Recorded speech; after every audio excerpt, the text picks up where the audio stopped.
إن الله يأمر بالعدل والإحسان وإيتاء ذي القربى وينهى عن الفحشاء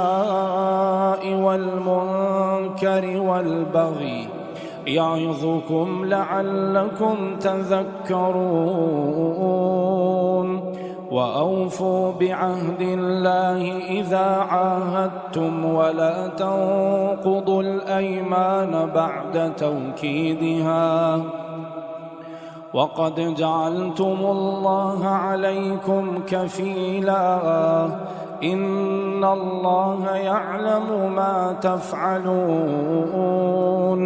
ولا تكونوا كالتي نقضت غزلها من بعد قوة أنكاثا تتخذون أيمانكم دخلا بينكم أن تكون أمة هي أربى من أمة إنما يبلوكم الله به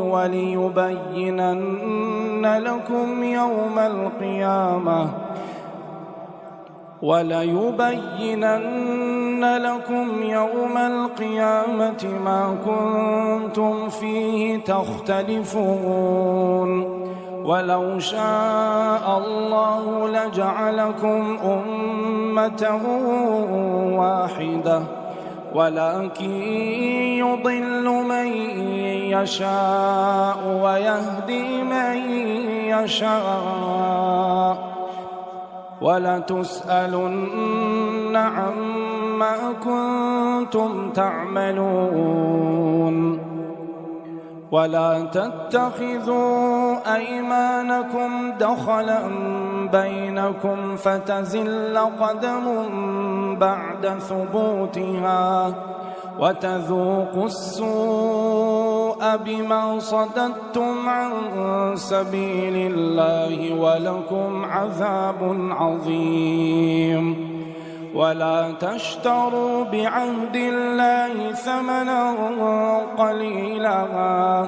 إنما عند الله هو خير لكم إن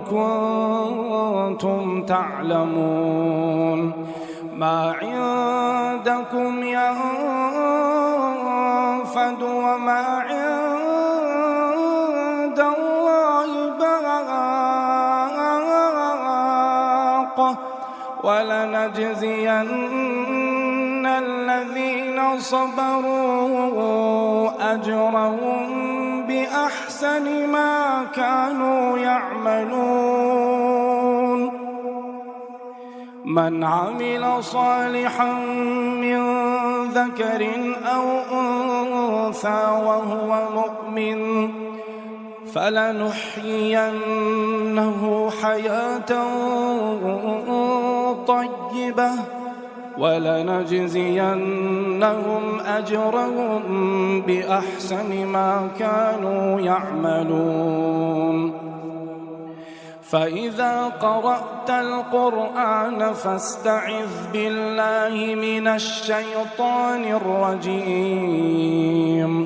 إنه ليس له سلطان على الذين آمنوا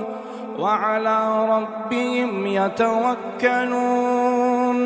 إنما سلطانه على الذين يتولونه والذين هم به مشركون